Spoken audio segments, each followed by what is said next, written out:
नमस्कार साथियों, पर्यावरण की एक महत्वपूर्ण क्लास में फिर आपका स्वागत है। आज हम लोग ईवीएस को समझेंगे यहाँ पर, और ईवीएस का ये हमारा लेक्चर नंबर 8 होगा। और इस सेशन में बहुत ही इम्पोर्टेंट कॉन्सेप्ट के साथ, बहुत ही इम्पोर्टेंट चैप्टर के साथ हम फिर हाजिर हैं। तो आइए हमारे साथ बने रहिए। आज की क्लास बहुत ही इम्पोर्टेंट क्लास है, और साथ ही यहाँ से एग्जाम के लिए कोई ना कोई प्रश्न जरूर बनता है। और आइए बात करते हैं आज के टॉपिक पर, जैव विविधता। देखिए दोस्तों, जैव विविधता को बायोडायवर्सिटी कहा जाता है। सबसे महत्वपूर्ण बात क्या है यहाँ पर, जीवों में जैव विविधता को, जीवों में विविधता को, जीवों में जो विविधता पाई जाती है उसे हम क्या कहते हैं दोस्तों, उसे हम जैव विविधता कहते हैं।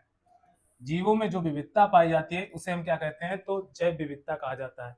धरती पर लाखों प्रकार के पेड़ पौधे, और साथ ही हमारी धरती पर लगभग आप कहिए मानिए लगभग 17.5 लाख प्रकार के जंतु और लगभग 4.5 लाख प्रकार के पेड़ पौधे धरती पर जातियां मौजूद हैं, जो एक बहुत बड़ी जैव विविधता है। साथ ही आप जानते हो, आईसीएन के अनुसार 30 लाख से लेकर 3 करोड़ तक जीव जातियां धरती पर पाई जाती हैं।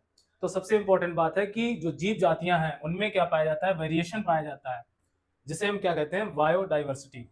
बायोडाइवर्सिटी अगर शब्द की बात करें तो ये शब्द सर्वप्रथम किसने दिया था, ये एग्जाम के लिए बहुत ही इंपॉर्टेंट प्रश्न है, डब्ल्यू जी रोजन। याद रखना दोस्तों, आपके टेट एग्जाम के लिए बहुत ही इंपॉर्टेंट क्वेश्चन है। एक बहुत ही इंपॉर्टेंट साइंटिस्ट का मैंने नाम आपको बताया, ये अक्सर एग्जाम में पूछा जाता है। जैव विविधता शब्द सर्वप्रथम किसने दिया, तो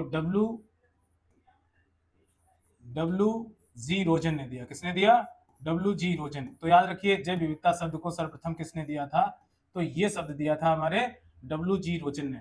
बायोडाइवर्सिटी मीन्स क्या होता है, जीवों में जो जैव विविधता पाई जाती है उसी को हम क्या बोलते हैं, जैव विविधता। कहने का मतलब जीवों में विविधता को हम क्या कह सकते हैं, जैव विविधता। बायोडाइवर्सिटी शब्द दो शब्दों से मिला है। बायो मतलब बायोस से, जिसमें जीवों के लाइफ की बात होती है, और डाइवर्सिटी मीन्स होता है विविधता। तो कहने का मतलब जीवों में जो विविधता होती है उसे क्या कह सकते हैं, जैव विविधता कह सकते हैं। ठीक, सबसे इंपॉर्टेंट दूसरा हमने जो टर्म आपको बताया कि जैव विविधता जो शब्द था वो सर्वप्रथम किसने प्रस्तुत किया था, तो याद रखिए आप डब्ल्यू जी रोजन ने दिया था। अब सबसे इंपॉर्टेंट बात है, जैव विविधता के प्रकार की बात करते हैं। तो जैव विविधता स्तर के आधार पर जैव विविधता 3 प्रकार की होती है। जैव विविधता स्तर के आधार पर, कभी बार एग्जाम में पूछा जाता है जैव विविधता स्तर के आधार पर जैव विविधता कौन कौन प्रकार की होती है। जैव विविधता स्तर के आधार पर जैव विविधता 3 प्रकार की होती है। नंबर फर्स्ट, आप जो जैव विविधता होती है वो 3 प्रकार की। नंबर फर्स्ट है आपका आनुवांशिक जैव विविधता। आनुवांशिक जैव विविधता, इसी को हम क्या बोलते हैं, इसको बोलते हैं जेनेटिक बायोडाइवर्सिटी। याद रखिए, जेनेटिक बायोडाइवर्सिटी। और सेकेंड जो जैव विविधता होती है उसे हम क्या बोलते हैं, तो याद रखना, क्योंकि एग्जाम के लिए बहुत ही इंपॉर्टेंट प्रश्न है। 3 प्रकार की जैव विविधता, किसके आधार पर, जैव विविधता स्तर के आधार पर जैव विविधता 3 प्रकार की। नंबर फर्स्ट मैंने क्या बोला, अनुवांशिक जैव विविधता। नंबर सेकेंड आपकी कौन सी जैव विविधता है, प्रजाति जैव विविधता। कौन सी जैव विविधता, प्रजाति जैव विविधता। प्रजाति जैव विविधता को हम क्या बोलते हैं, तो इसे बोलते हैं स्पीसीज डाइवर्सिटी, बायोडाइवर्सिटी। इसे क्या बोलेंगे, तो याद रखिए species biodiversity. Species biodiversity, biodiversity. और थर्ड जो इंपॉर्टेंट आपका तीसरा जो टाइप है जैव विविधता, जो तीसरा स्तर है, वो बोलते हैं पारिस्थितिकी जैव विविधता। पारिस्थितिकी जैव विविधता। दोस्तों याद रखना, 3 प्रकार की जैव विविधता। तो कौन कौन से 3 प्रकार हमने बताया, सबसे फर्स्ट हमने बताया आपको अनुवांशिक जैव विविधता, सेकंड आपको बताया क्या, प्रजाति जैव विविधता, और नंबर थर्ड टाइप हमारा क्या है, पारिस्थितिकी जैव विविधता। इसे बोलते हैं इकोलॉजिकल बायोडाइवर्सिटी। Ecological biodiversity. तो 3 मुख्य टाइप हैं आपके जैव विविधता के, 3 प्रकार है। नंबर फर्स्ट है जेनेटिक बायोडाइवर्सिटी, नंबर सेकेंड है स्पीसीज बायोडाइवर्सिटी, और नंबर थर्ड आपका है इकोलॉजिकल बायोडाइवर्सिटी। यहाँ पर इकोलॉजिकल है, तो इकोलॉजिकल बायोडाइवर्सिटी। तो हमने 3 टाइप की बात की। अब आप समझिए कि अनुवांशिक जैव विविधता क्या होती है। देखिए, किसी भी जीव के अंदर जो जीन के अंदर जो विभिन्नताएं पाई जाती हैं उसे बोलते हैं हम जेनेटिक बायोडाइवर्सिटी। क्योंकि धरती पर बहुत सारी जीव जातियां हैं, उनके अंदर जो लक्षणों को कंट्रोल करते हैं उसे हम क्या बोलते हैं, जीन। तो यहाँ पर लाइट चली गई थी। तो अनुवांशिक जैव विविधता क्या होती है, ये बात आप समझ पाए। किसी भी जीव में जेनेटिक स्तर पर जो जैव विविधता देखने को मिलती है, कहने का मीन्स जीन स्तर पर। तो जो लोगों में जो रंग रूप आकार रंग में जो परिवर्तन दिखाई देता है किसी भी जीव जात में, उसे कहा जाता है जेनेटिक बायोडाइवर्सिटी। और हमारा सेकेंड टाइप है आपका प्रजाति जैव विविधता।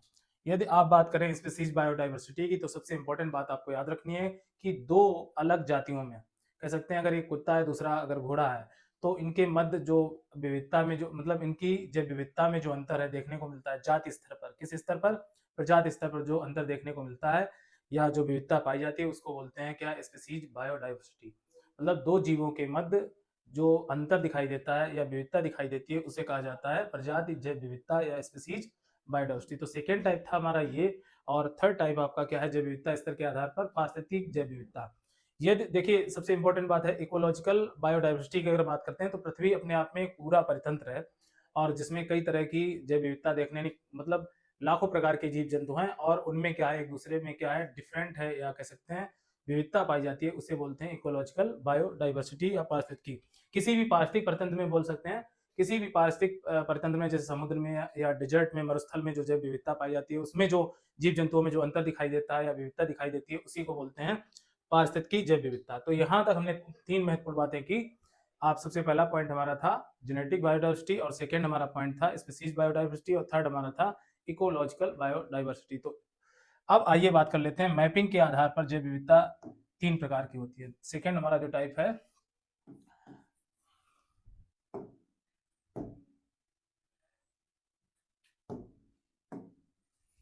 क्या मैंने बोला, मैपिंग के आधार पर जैव विविधता 3 प्रकार की। मैपिंग के आधार पर जैव विविधता।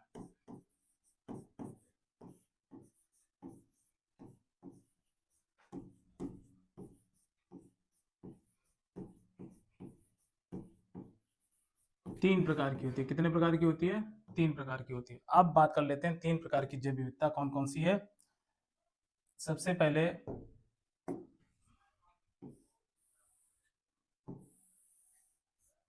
नंबर फर्स्ट आपकी क्या जैव विविधता है, जिसे बोलते हैं अल्फा जैव विविधता, alpha biodiversity. Alpha biodiversity first आपका क्या है, अल्फा बायोडाइवर्सिटी। और सेकंड आपका क्या है, बीटा बायोडाइवर्सिटी। बीटा बायोडाइवर्सिटी आपको याद रखना। सेकंड हमारा टाइप क्या है, मैपिंग के आधार पर जैव विविधता 3 प्रकार की। नंबर फर्स्ट क्या है, नंबर फर्स्ट है आपका अल्फा बायोडाइवर्सिटी और सेकंड क्या है बीटा बायोडाइवर्सिटी और थर्ड हमारा क्या है गामा बायोडाइवर्सिटी, आपको याद रखना है। अब तीनों टाइप क्या है इसकी चर्चा करेंगे। बायोडाइवर्सिटी, तो 3 प्रकार की जैव विविधता, मैपिंग के आधार पर 3 प्रकार की जैव विविधता होती है। अल्फा जैव विविधता और दूसरा हमारा टाइप क्या है बीटा जैव विविधता। क्या, बीटा जैव विविधता,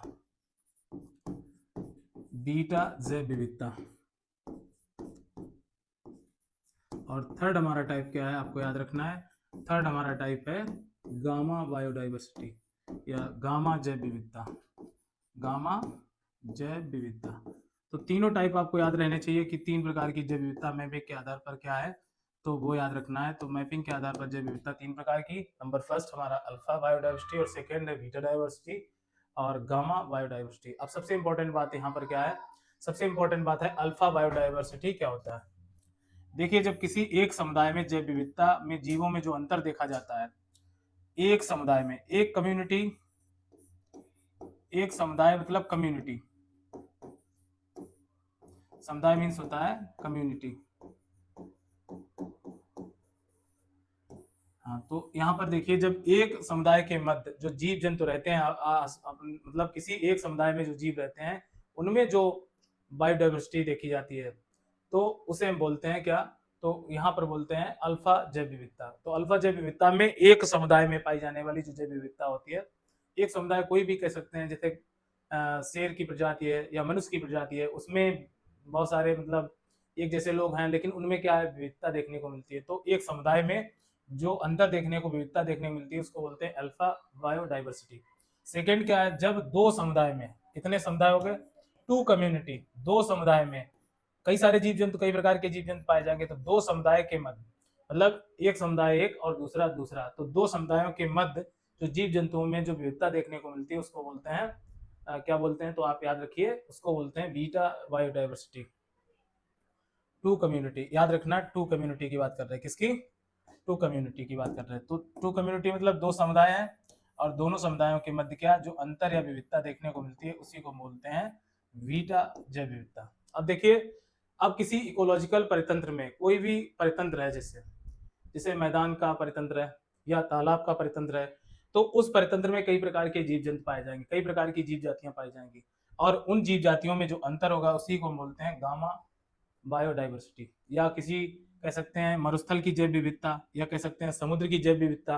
तो यहाँ पर महासागर के अंदर जो जैव विविधता देखने को मिलेगी, या समुद्र के अंदर जो जैव विविधता देखने को मिलेगी, तो आप मान लीजिए किसी जंगल में जैव विविधता की बात करते हैं, जंगल में जैव विविधता, ठीक, तो कहने का मीन्स हमारा ये है, जब किसी जंगल के अंदर बहुत सारे जीव जंतु, हजारों प्रकार के जीव जंतु हो सकते हैं, तो वहां पर कई प्रकार की जीव जातियां हैं, तो उनके मध्य जो अंतर दिखाई देता है या जो विविधता दिखाई देती है उसी को हम बोलते हैं जैव विविधता। तो कौन सी, गामा, मतलब गामा जैव विविधता। ठीक, तो तीन टाइप हमने मैपिंग के आधार पर जैव विविधता तीन प्रकार की, अल्फा बायोडाइवर्सिटी, बीटा डाइवर्सिटी और गामा बायोडाइवर्सिटी।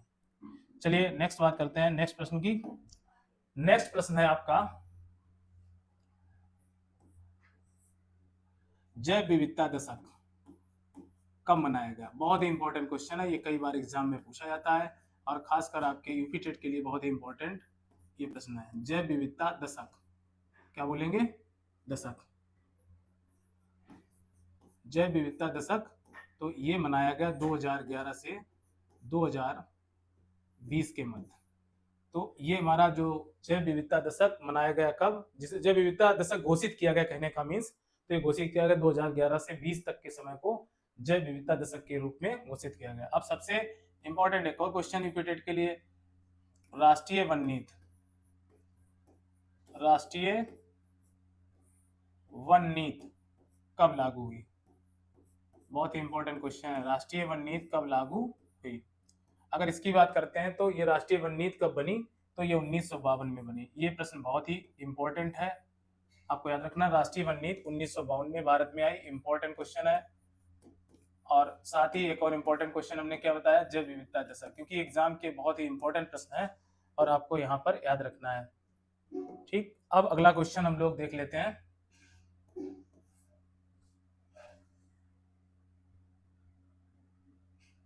भारतीय वन अधिनियम, भारतीय वन अधिनियम कब आया, भारतीय वन अधिनियम कब आया, ये याद रखना क्वेश्चन, बहुत ही इंपॉर्टेंट क्वेश्चन है। भारतीय वन अधिनियम कब आया, या इसी को हम क्या बोलते हैं, Indian forest, Indian forest act, Indian forest act, ये कब आया, तो आपको याद रखना है, ये भारत में आया था 1927 में। कब आया था, 1927 में। बहुत ही महत्वपूर्ण प्रश्न है, आपको याद रखना है कब आया था, तो आपको याद रखना है कि कब आया था। तो बहुत अच्छा ही प्रश्न है आपका, राष्ट्रीय वन नीति, राष्ट्रीय वन अधिनियम कब लागू हुआ। ठीक, इसके बाद एक इंपॉर्टेंट क्वेश्चन बनता है एग्जाम के लिए, आपको ये भी प्रश्न अच्छे से कर लेना है, क्योंकि जैव विविधता से प्रश्न बहुत सारे बनते हैं। अब सबसे इंपॉर्टेंट क्या है, वाइल्ड लाइफ एक्ट, ये भी क्वेश्चन कई बार एग्जाम में पूछा गया है, वाइल्ड लाइफ एक्ट। अब ये देखिए, ये आया था, कब आया था, तो आपको याद रखना है 1972 में। कब आया था, 1972 में। या वन्य जीव अधिनियम, इसको क्या बोलते हैं, वन्य जीव अधिनियम, याद रखना इसको, वन्य जीव अधिनियम भारत में मतलब भारत में क्या अधिनियम कब बना, तो ये बना था आपका 1972 में। अब सबसे इंपॉर्टेंट एक और प्रश्न एग्जाम के लिए, बहुत ही महत्वपूर्ण प्रश्न है, आपको याद रखने हैं, ये प्रश्न बहुत ही अच्छा आपके लिए।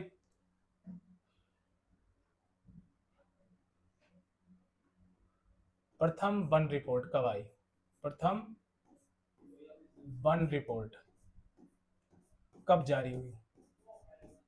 देखिए, प्रथम वन रिपोर्ट कब जारी हुई, ये प्रश्न है, तो ये आई थी 1987 में। कब आई थी? 1987 में। अब सबसे इंपॉर्टेंट प्रश्न बनता है, ये जारी कौन करता है? तो ये रिपोर्ट जो जारी होती है ये देहरादून से जारी होती है। कहाँ से? देहरादून से। ये भी याद रखना, ये रिपोर्ट कौन जारी करता है? तो देहरादून से रिपोर्ट जारी करता है। कौन करता है? तो एफएसआई। इसी को हम क्या बोलते हैं? तो इसको थोड़ा याद रखना भाई, ये बहुत ही महत्वपूर्ण प्रश्न है आपके लिए। ये जो एफएसआई है इसी को बोलते हैं forest survey of India. Forest survey of India. Survey of India, बहुत ही इंपॉर्टेंट प्रश्न, याद रखना है।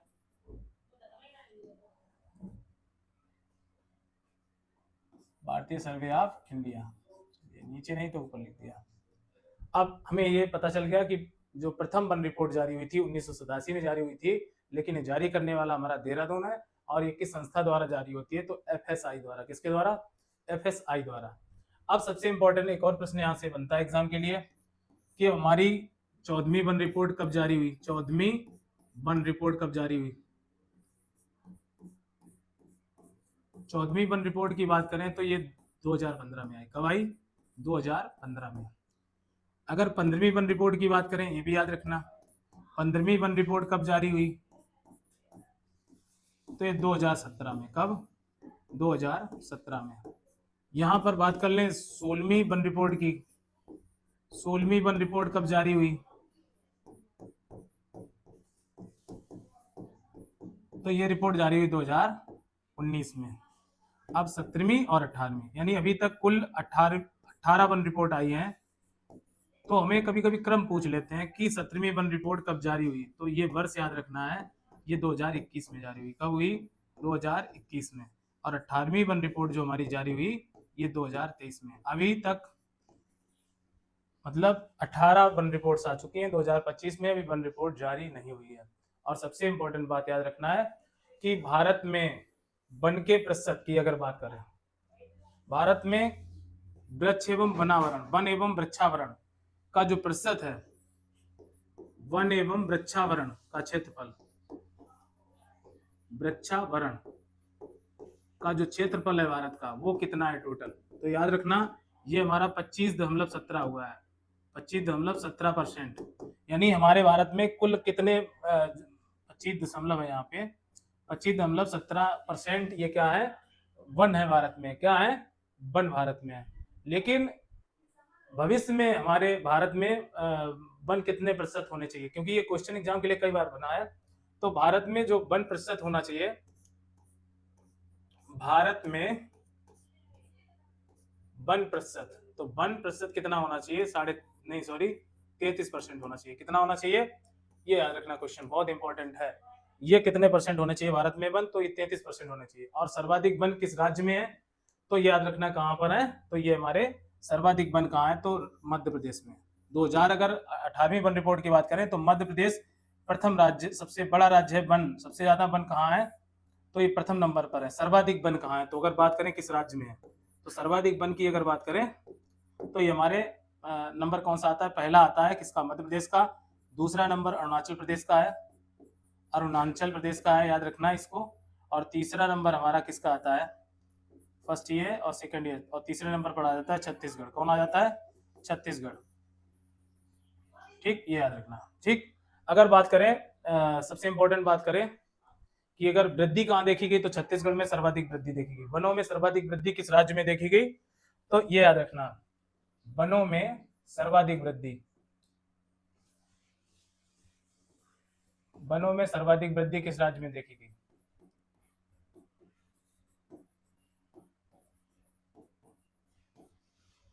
तो सर्वाधिक वृद्धि जो देखी गई वो छत्तीसगढ़ में। कहा? छत्तीसगढ़, याद रखना। छत्तीसगढ़ हो गया। मिजोरम में भी वृद्धि दर्ज की 91 शायद 91% वन कहाँ है? तो मिजोरम राज्य में।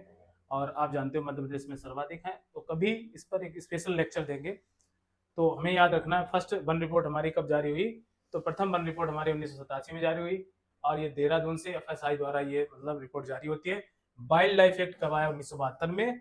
वन, या इसी को बोलते हैं वन्य जीवन नियम, यह 1972 में। इंडियन फॉरेस्ट एक्ट कब आया? 1927 में। भारतीय वन अधिनियम आया 1927 में। राष्ट्रीय वन नीति कब आई? तो 1952 में। और जैव विविधता दिवस मनाया जाता है 2011 से घोषित किया गया 2020 को। ठीक, और ये बात आप समझ गए। तो वन रिपोर्ट पर बात हो गई। 17वीं 18वीं वन रिपोर्ट कब जारी हुई? आप जानते हो प्रति 2 वर्ष बाद वन रिपोर्ट जारी की जाती है। ये महत्वपूर्ण प्रश्न है। अब आइए बात कर लेते हैं। अब सबसे इंपॉर्टेंट बात क्या है वो समझते हैं। एक संस्था है IUCN, याद रखना है इसको। अब देखो बच्चा, IUCN का पूरा नाम क्या है? देखो यहां पर अगर बात करें तो international union for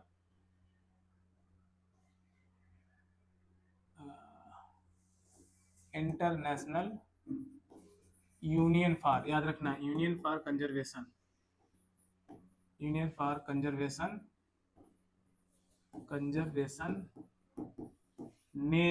nature and natural resources, nature and natural resources, natural resources. अब सबसे इंपॉर्टेंट बात है, ये संस्था है, ये विश्व में जो पेड़ पौधे जीव जंतु हैं उनके संरक्षण के लिए संस्था काम करती है। IUCN, इसका पूरा नाम क्या है? IUCN को बोलते हैं international union for conservation nature and natural resources. इसकी स्थापना हुई कब हुई? तो 1948 में। बहुत महत्वपूर्ण प्रश्न है। और ये कहाँ हुई थी? तो ग्लैंड, और ये जगह जो पड़ती है आपकी कहाँ? स्विट्जरलैंड में, याद रखिए, स्विट्जरलैंड। आपको याद रखना, IUCN की स्थापना 1948 में हुई, ग्लैंड स्विट्जरलैंड में हुई। अब सबसे इंपॉर्टेंट बात है, इसमें पेड़ पौधों को क्या दिया जाता है? पेड़ पौधों जंतुओं को संरक्षण। ये संस्था के द्वारा मुख्य काम क्या है? प्लांट्स एंड एनिमल को क्या दिया जाता है? संरक्षण दिया जाता है। एनिमल, जो धरती पर जितने भी एनिमल पौधे हैं, इन सभी को क्या किया जाता है? संरक्षण किया सकता है। ज्यादातर पेड़ पौधों को क्या है और जंतुओं को क्या है? संरक्षण किया सकता है। तो हमारी IUCN क्या करती है? प्रतिवर्ष अपनी एक लिस्ट जारी करती है IUCN, और दुनिया भर के पेड़ पौधों जंतुओं की, और दुनिया भर के पेड़ पौधों और नेशनल पार्क से लेकर आपके जितने भी विश्व में क्या है वन वगैरह हैं, ठीक, उन सबकी रिपोर्ट जारी करता है। साथ ही ये पता, मतलब रिपोर्ट क्या जारी करता है कहने का मीन्स, उनकी देख रेख के लिए संस्था वर्क करती है, मतलब संरक्षण के लिए काम करती है संस्था। दोस्तों लाइट चली गई थी। तो देखिए IUCN की अगर बात करें तो ये इसकी स्थापना कब हुई? 1948 में। ये बात आप अच्छे से जानते हो। और हमने ये बताया था इसका मुख्यालय कहाँ है, तो आपको याद रखना है इसका मुख्यालय हमारा कहाँ पर है? तो याद रखना है इसका ग्लैंड स्विट्जरलैंड में इसका क्या है? मुख्यालय, आपको याद रखना है। अब सबसे इंपॉर्टेंट बात आपको जाननी है कि ये प्रतिवर्ष एक पुस्तक जारी करता है जिसे बोलते हैं लाल आंकड़ों की पुस्तक। क्या बोलते हैं? लाल आंकड़ों की पुस्तक। बहुत ही इंपॉर्टेंट प्रश्न है, कई बार एग्जाम में ये प्रश्न पूछा गया। लाल आंकड़ों की पुस्तक कौन सी संस्था जारी करती है? तो आपको याद रखना है IUCN जारी करता है। कौन जारी करता है? ये जारी करता है IUCN। इसी को हम क्या बोलते हैं? तो इसी को बोलते हैं red data book. Red data book, याद रखना, रेड डाटा बुक कौन जारी करता है?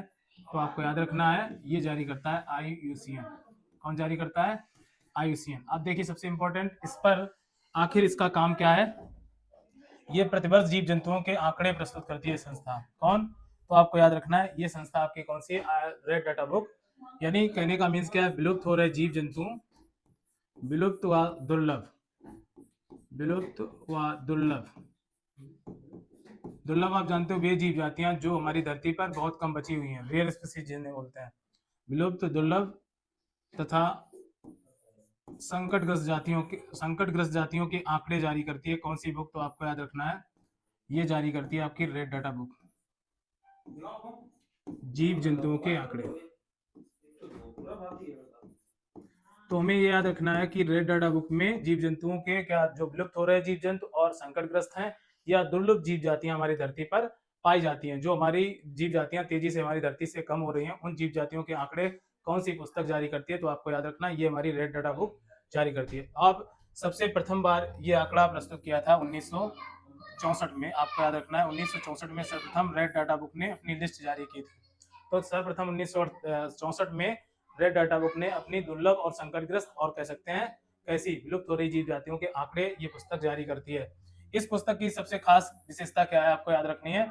इस पुस्तक की सबसे खास विशेषता है क्या कि इस पर इसके जो विलुप्त और दुर्लभ संकटग्रस्त जीवों के नाम कैसे पन्ने, मतलब रेड डाटा बुक कैसे पन्नों पर अंकित किए जाते हैं? तो याद रखिए गुलाबी पन्ने, याद रखिए रेड डाटा बुक में कैसे पन्ने हैं? विलुप्त और संकटग्रस्त और दुर्लभ जातियों के लिए गुलाबी पन्नों पर यह लिस्ट जारी होती है, पन्नों पर लिस्ट जारी होती है, याद रखना। गुलाबी पन्ने पाए जाते हैं रेड डाटा बुक में। कैसे पन्ने पाए जाते हैं तो आपको याद रखना है, कैसे पेज पाए जाते हैं तो गुलाबी पन्ने मतलब पिंक पेज पाए जाते हैं। कैसे पेज? Pink page. किस बुक में? रेड डाटा बुक में, क्योंकि नाम तो उसका क्या है, लाल बुक, लाल आंकड़ों की पुस्तक, ऐसी को हम क्या बोलते हैं, रेड डाटा बुक। तो याद रखिए, आपको याद भी रखना है, आपको याद रखना है आईयूसीएन कौन सी बुक जारी करता है, तो रेड डाटा बुक। अब देखिए सबसे इंपॉर्टेंट एक और काम इसका है, आईयूसीएन का एक और इम्पोर्टेंट काम आपको याद रखना है। आईयूसीएन की स्थापना 1948 में, ये तो हमने तुम्हें बता ही दिया, लेकिन इसके द्वारा एक सहायक संस्था इसकी है जिसको बोलते हैं WWF। याद रखना है इसको, WWF हमारा क्या है, इसी को बोलते हैं world wild life fund. World wild life fund, याद रखना दोस्तों, बहुत ही इंपॉर्टेंट क्वेश्चन है। तो ये इसी को हम क्या बोलते हैं, विश्व वन्य जीव कोष बोलते हैं।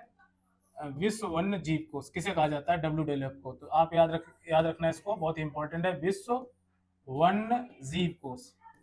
ये किसका पूरा नाम है, तो ये WWF का पूरा नाम है।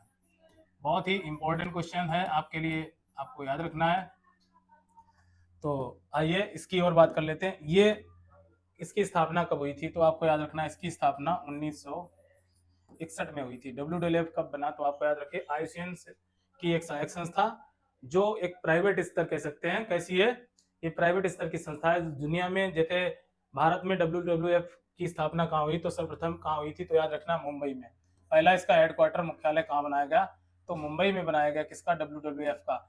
अब सबसे इंपॉर्टेंट बात है, इसके द्वारा एक प्रोजेक्ट शुरू हुआ था जिसको बोलते हैं टाइगर प्रोजेक्ट। क्या बोलते हैं? टाइगर प्रोजेक्ट शुरू हुआ था। टाइगर प्रोजेक्ट कब शुरू हुआ, ये भी इंपॉर्टेंट बात है, 1973 में आया था टाइगर प्रोजेक्ट। और टाइगर प्रोजेक्ट को भारत के किस नेशनल पार्क से शुरू किया गया था, तो आपको याद रखना है Corbett national park. Corbett national park, इस पार्क से टाइगर प्रोजेक्ट की शुरुआत जो हुई थी, इसने WWF संस्था ने जारी किया था इस पार्क के द्वारा। तो आपको याद रखना है ये पार्क हमारा कहाँ स्थित है, तो आपको याद रखना है ये उत्तराखंड राज्य में स्थित है। कहाँ स्थित है? उत्तराखंड राज्य में। टाइगर प्रोजेक्ट चलाने वाली पहली संस्था WWF थी, जो इसका हेडक्वार्टर कहाँ बनाया गया, मुंबई में। और ये इसने सर्वप्रथम भारत में किसकी शुरुआत की, तो आपको याद रखना है टाइगर प्रोजेक्ट की शुरुआत की। लेकिन टाइगर प्रोजेक्ट हमारा कहाँ से शुरू हुआ था, तो हमें याद रखना है कॉर्बेट नेशनल पार्क से। तो दो तीन महत्वपूर्ण बातें आपको आईयूसीएन से आपको याद रखनी है। आईयूसीएन क्या करता है, विश्व में जीव जातियों पेड़ पौधों को संरक्षित करने का इसका अभियान है, पूरी दुनिया में जागरूकता फैलाना जीव जंतुओं पेड़ पौधों के प्रति।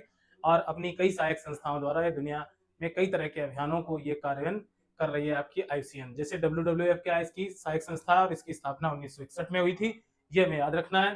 ठीक, और WWF का पूरा नाम क्या है, वर्ल्ड वाइल्ड लाइफ फंड, जिसको बोलते हैं विश्व वन्य जीव कोष। तो यहाँ तक सारी बातें दोस्तों क्लियर हुई होंगी। अगला हम लोग चलते हैं, अब ग्लोब पर ये समझते हैं कि जैव विविधता हमारी धरती पर कहाँ है। सबसे इंपॉर्टेंट क्वेश्चन है, क्योंकि यहाँ से एग्जाम में अक्सर प्रश्न बनता है। आपको याद रखना है, मान लो ये हमारी पृथ्वी है, ठीक। अब ये हमारा ग्लोब पर क्या है, ये हमारी भूमध्य रेखा है, और ये हमारी कर्क रेखा है, और नीचे की ओर आप जानते हो मकर रेखा, ये हमारा ग्लोब है। अब देखिए ग्लोब पर ये जो कर्क रेखा आपकी है, इस कर्क रेखा को हम क्या बोलते हैं, 23.5 अक्षांश कर्क रेखा। अब कर्क रेखा की अगर बात चली है, तो आपको याद है 23.5 अक्षांश ये होता है, ठीक, डिग्री। नीचे वाली हमारी कौन सी रेखा है, तो हमें याद रखना है ये हमारी रेखा है आपकी मकर रेखा, मकर रेखा।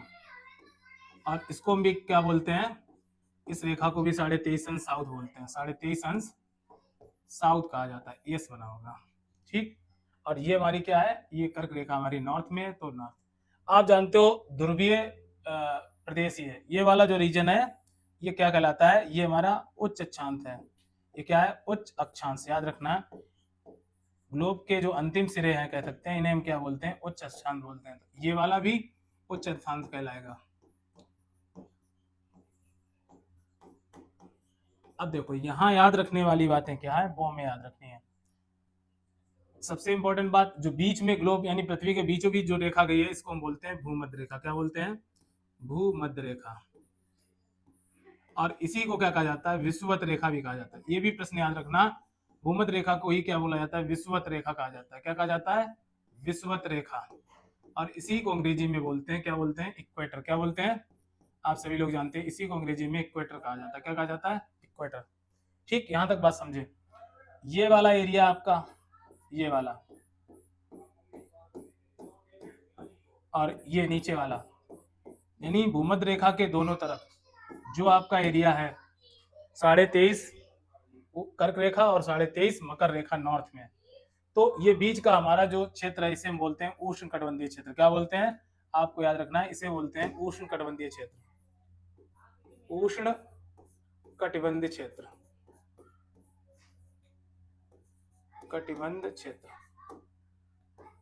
तो याद रखना ये कैसा क्षेत्र है, उष्ण कटिबंधीय क्षेत्र है, उच्च ताप अधिक वर्षा वाला। उच्च ताप यहाँ पर देखने को मिलेगा और यहाँ पर एक सबसे इंपॉर्टेंट बात, अधिक वर्षा देखने को मिलेगी। और आप सबसे इंपॉर्टेंट बात समझिए, ये पृथ्वी का वो क्षेत्र है जहां पर सर्वाधिक वर्षा भी होती है और सर्वाधिक ताप भी होता है, और सर्वाधिक जंगल भी अगर कहीं मिलेंगे आपको तो यही वाला क्षेत्र आपका कर्क और मकर रेखा के मध्य वाला जो एरिया है, यहाँ पर सर्वाधिक जंगल मिलेंगे, फॉरेस्ट मिलेंगे। तो दुनिया की सर्वाधिक जैव विविधता किस क्षेत्र में पाई जाती है, तो आपको याद रखना है सर्वाधिक जैव विविधता कहाँ देखने को मिलेगी, तो हमें बड़े अच्छे से याद रखना है, ये हमारी मिलेगी कहाँ, भूमध्य रेखा के दोनों तरफ सर्वाधिक जैव विविधता, सर्वाधिक जैव विविधता।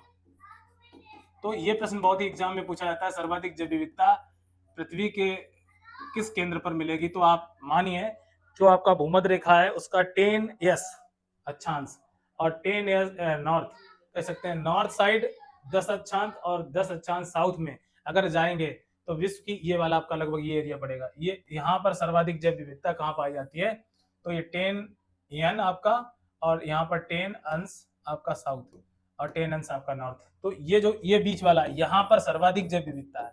वैसे तो कर्क और मकर के मध्य जो भी क्षेत्र है वो अधिक जैव विविधता वाला क्षेत्र है, ये तो बात कंफर्म है, लेकिन यहाँ पर सर्वाधिक जैव विविधता आपको यहाँ देखने को मिलेगी, ये याद रखना। अब सबसे इंपॉर्टेंट बात है, ये जो हमारा भूमध्य रेखा है, ठीक, इसी भूमध्य रेखा पर आपको पता है क्या पाया जाता है, अमेजन, अमेजन वन। आपने पढ़ा होगा अमेजन के वन कहाँ है, तो ये हमारे हैं ब्राजील में। कहाँ पर है, तो याद रखना ये ब्राजील में है। ब्राजील देश जानते हो, यहाँ पर अमेजन, इसी को हम बोलते हैं अमेजन बेसिन, अमेजन बेसिन याद रखना, अमेजन बेसिन ये वो क्षेत्र है जो अमेजन नदी के दोनों ओर है, और इसी को, इसी क्षेत्र को क्या कहा जाता है, यहाँ पर जो अमेजन के वन है इसी को क्या कहा जाता है, इसी को कहा जाता है विश्व का फेफड़ा, इसी जंगल को कहा जाता है विश्व का फेफड़ा। अब आपको ये याद रखना, अमेजन के जंगल हैं, इसे विश्व का फेफड़ा इसलिए कहा जाता है क्योंकि पृथ्वी पर जो ऑक्सीजन मौजूद है उसमें 25% या 30% के आसपास कह सकते हैं ऑक्सीजन जो हमें मिलती है वो अमेजन के जंगलों से मिलती है। ये बहुत ही महत्वपूर्ण प्रश्न है। तो विश्व का फेफड़ा किस क्षेत्र को कहा जाता है, अमेजन जंगल को कहा जाता है विश्व का फेफड़ा कहा जाता है, जो ब्राजील देश में है। अब सबसे इंपॉर्टेंट बात अगर हम बात करें कि अगर हम भूमध्य रेखा से ध्रुवों की ओर जाते हैं, ये हमारे ध्रुव हैं, ये आपका क्या है, अंटार्कटिका पूल है, और इधर आपका क्या है, आपका आर्कटिक पूल है। अब ध्रुवीय क्षेत्र आपका आर्कटिक क्षेत्र है। तो अगर जैव विविधता, आप अगर भूमध्य रेखा से ध्रुवों की ओर जाएंगे तो जैव विविधता कम होगी। याद रखना जैव विविधता कब कम होती है, आप याद रखिए भूमध्य रेखा से, भूमध्य रेखा से, भूमध्य रेखा से ध्रुवों की ओर जाने पर, ध्रुवों की ओर जाने पर जैव विविधता कम होगी। क्या कम होगा, जैव विविधता कम होगी। बहुत इंपॉर्टेंट क्वेश्चन है, याद रखना है। जैव विविधता कब कम होती है, जब हम भूमध्य रेखा से ध्रुवों की ओर जाते हैं तो जैव विविधता में कमी आती है। ठीक, तो उच्च अक्षांशों पर क्या होगी, जैव विविधता कम इसलिए होगी क्योंकि वो कैसे हैं, हमारा ठंडा कह सकते हैं, वो बर्फ से ढके हुए स्थल हैं और वहां पर लगातार क्या सर्दी पड़ती है, तो वहां पर जैव विविधता कम देखी जाए। अगर हम ध्रुवों से भूमध्य रेखा की ओर जाएंगे तो लगातार जैव विविधता में वृद्धि देखने को मिलेगी, क्योंकि यहाँ से कभी कभी ये लाइन लिखकर आपसे पूछा जाता है जैव विविधता कम होगी या अधिक होगी। तो याद रखो, ध्रुवों से अगर हम भूमध्य रेखा की ओर जाएंगे तो जैव विविधता में देखने अधिकता मिलेगी देखने को।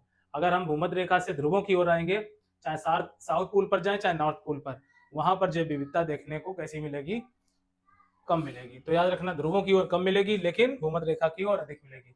अब आपको पता है, सबसे इंपॉर्टेंट पॉइंट आपको याद रखना है कि दुनिया में सर्वाधिक वन किस देश के पास है। तो देखिए फर्स्ट नंबर पर दुनिया में क्या है, वनों के हिसाब से अगर देखा जाए तो रूस प्रथम स्थान पर है। सर्वाधिक वन क्षेत्र किसके पास है, रूस के पास।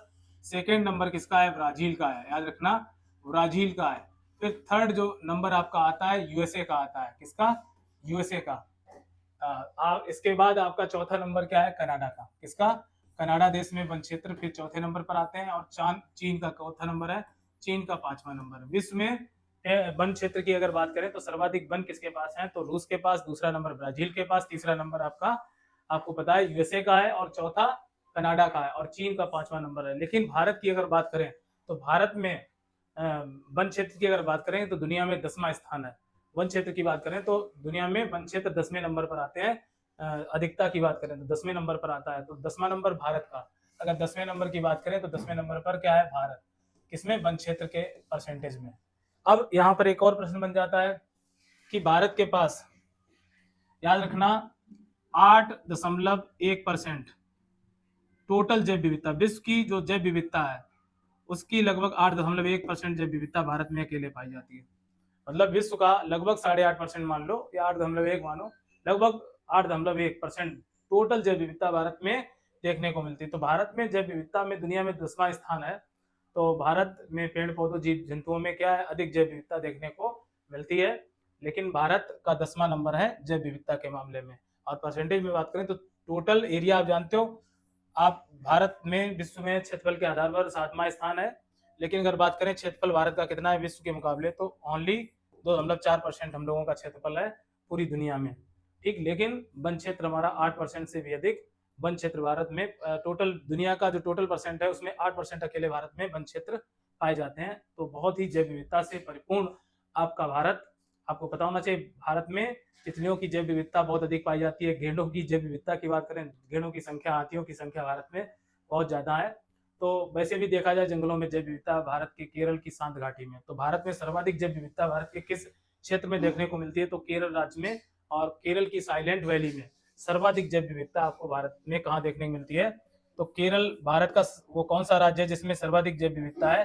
तो केरल की शांत घाटी, याद रखना, केरल की शांत घाटी भारत की सर्वाधिक जैव विविधता वाला क्षेत्र है। अगर आपसे प्रश्न ये पूछा जाए भारत में जैव विविधता सर्वाधिक किस राज्य में है, तो केरल की शांत घाटी में सर्वाधिक जैव विविधता अपने आपको देखने को मिलेगी। तो आज के वीडियो लेक्चर में अगर बात करें तो हमने बहुत ही इंपॉर्टेंट प्रश्नों को डिस्कस किया है, जिसमें हमने आपको बताया कि जैव विविधता क्या है, जीवों में विविधता को क्या कहा जाता है, जैव विविधता कहा जाता है। यहाँ पर थोड़ा सा हम हल्का रिवाइज मारते हैं एक बार, और हम देख लेते हैं। जैव विविधता शब्द दिया था WG रोजन ने, बहुत इंपॉर्टेंट है, याद रखना है क्वेश्चन। जीवों में विविधता को जैव विविधता कहा जाता है। जैव विविधता के स्तर 3 होते हैं, आपको पता है, आनुवांशिक जैव विविधता, प्रजाति जैव विविधता और पारिस्थितिकी जैव विविधता। अगला हमने यहाँ पर डिस्कस किया था जो वो क्या बात थी, हाँ, प्रश्न ये था, मैपिंग के आधार पर जैव विविधता 3 प्रकार की, अल्फा बायोडाइवर्सिटी, बीटा बायोडाइवर्सिटी और गामा बायोडाइवर्सिटी। ठीक, हमने यहाँ बात की थी। अगला हमने प्रश्न दिया था जैव विविधता दशक कब मनाया गया, घोषित किया गया? तो 2011 से लेकर 20 को जैव विविधता दशक घोषित किया गया। राष्ट्रीय वन नीति कब लागू हुई? तो 1952 से। भारतीय वन अधिनियम भारत में कब पारित हुआ? तो 1927 में। बहुत इंपॉर्टेंट प्रश्न है। वन्य जीव अधिनियम कब आया? 1972 में, आपको याद रखना है। वन एवं रक्षा वर्ण क्षेत्रफल भारत का कितना है टोटल? तो 25.17% है। भारत में सर्वाधिक मतलब वन क्षेत्र किसके पास है? तो प्रथम राज्य मध्य प्रदेश, अरुणाचल प्रदेश एंड तीसरा राज्य है छत्तीसगढ़। फिर हम बात करते हैं आपकी प्रथम वन रिपोर्ट कब आई? 1987 में। और आपकी 16वीं, 17वीं, 18वीं वन रिपोर्ट कब प्रस्तुत की गई? 2019 में 16वीं वन रिपोर्ट, 2021 में 17वीं वन रिपोर्ट आई, 18वीं वन रिपोर्ट 2023 में आई। और ये रिपोर्ट जारी कौन करता है? तो देहरादून राज्य ये जारी करता है। देहरादून आपका उत्तराखंड में है, FSI द्वारा ये जारी की जाती है। 2 साल, प्रति 2 साल में ये रिपोर्ट जारी होती है। तो ये महत्वपूर्ण प्रश्न थे। अब हमने बात की थी IUCN की, तो यहाँ पर हमने समझा था IUCN की स्थापना कहाँ हुई? स्विट्जरलैंड में। और ये कब हुई? तो 1948 में। ये किस ग्लैंड, मतलब ग्लैंड जगह का नाम है, ये याद रखना है। इसका पूरा नाम आपको पता है। ये कौन सी पुस्तक जारी करता है? तो आपको याद रखना है IUCN जारी करता है रेड डाटा बुक। और रेड डाटा बुक में विलुप्त और दुर्लभ तथा संकटग्रस्त जीव जंतुओं के आंकड़े जारी किए जाते हैं। और इसमें पेज कौन सा यूज किया जाता है? पिंक पेज यूज किया जाता है। आपको पता है ग्रीन बुक में जो सुमेघ जातियां हैं, जो धरती पर ज्यादा पनप रही जाती हैं, उनको ग्रीन पेज पर अंकित किया जाता है। तो गुलाबी पन्नों की लिस्ट, लाल आंकड़ों में गुलाबी पन्ने देखने को मिलते हैं। ये बात, और ये कब? 1964 से आपकी रेड डाटा बुक जारी होती है। आइए, हम लोगों ने समझा था यहाँ पर IUCN जो हमारा है 1948 में इसकी स्थापना हुई थी, सॉरी हाँ, और 1961 में WWF इसकी सहायक संस्था है, जो दुनिया में जीव जंतुओं को संरक्षित करने का जो अभियान है वो जारी रखती है और संरक्षण को ये महत्व देती है। ठीक, इसका अगर प्रतीक पूछा जाए, WWF का प्रतीक कभी कभी पूछा जाता है, तो यहाँ पर याद रखना ज्वाइंट पांडा या गेंट पांडा इसको बोलते हैं, ज्वाइंट पांडा याद रखना। ज्वाइंट पांडा ये क्या है, तो ये हमें याद रखना है, ज्वाइंट पांडा हमारा क्या WWF का प्रतीक है। प्रतीक क्या है, तो ज्वाइंट पांडा। कभी कभी प्रश्न यही बनता है। और इसकी स्थापना 1961 में, इसको हम क्या बोलते हैं, विश्व वन्य जीव कोष, ये याद रखना। ठीक, टाइगर प्रोजेक्ट किसने शुरू किया था सर्वप्रथम, तो आपको याद रखना है WWF द्वारा भारत में टाइगर प्रोजेक्ट की शुरुआत हुई। किस राष्ट्रीय उद्यान से टाइगर प्रोजेक्ट की शुरुआत हुई थी, तो कॉर्बेट नेशनल पार्क से। आगे दिया हुआ है कि ग्लोब पर जैव विविधता की बात की, तो आपको पता होना चाहिए कि सर्वाधिक जैव विविधता भूमध्य रेखा के दोनों ओर, जहां पर उच्च वर्षा और उच्च ताप है, वहीं पर दुनिया की सर्वाधिक जैव विविधता पाई जाती है, जबकि ध्रुवों पर जैव विविधता सबसे कम पाई जाती है। याद रखना है भारत में अमेजन जंगल कहाँ पाए जाते हैं, तो ये ब्राजील में है, और इसे क्या बोलते हैं, अमेजन जंगलों को विश्व का फेफड़ा कहते हैं। लगभग यहाँ 20-25% ऑक्सीजन ये देता है। और आपको जैव विविधता की अगर बात की, तो टोटल जैव विविधता जो है, तो अगर उसकी बात करते हैं तो रूस में सर्वाधिक जैव विविधता वाला देश है और ब्राजील दूसरा नंबर पर। मतलब जैव विविधता की अगर बात करें तो दुनिया में वन की क्षेत्रफल सबसे ज्यादा किसके पास है, रूस, और दूसरा नंबर ब्राजील, तीसरा यूएसए का, चौथा आपका कनाडा का, पांचवा नंबर चीन का, और भारत का इसमें 10वां स्थान है। सर्वाधिक जैव विविधता भारत में किस राज्य में देखने को मिलती है, तो केरल राज्य की सांत घाटी में। तो यहाँ तक ओवरऑल हमने जैव विविधता से रिलेटेड जितने इंपॉर्टेंट प्रश्न थे, कहने का मतलब आज के लेक्चर में हमने डिस्कस किए। नेक्स्ट लेक्चर में फिर आपको जैव विविधता से रिलेटेड बहुत सारे प्रश्नों से हम अवगत कराएंगे, और साथ ही बहुत इंपॉर्टेंट क्लास आने वाले क्वेश्चंस की रिपीटेड सीरीज में आपसे होती रहेगी, और बेस्ट क्वेश्चन और इंपॉर्टेंट क्वेश्चन के साथ हमारा जो सेशन चलता रहेगा। साथियों, आप हमारे चैनल को लाइक करें, सब्सक्राइब करें, शेयर करें, और लर्निंग पर सभी साथी हमारे साथ जुड़े रहें, तो बहुत ही आपका आभार हम प्रकट करेंगे। ठीक है, तो नमस्कार।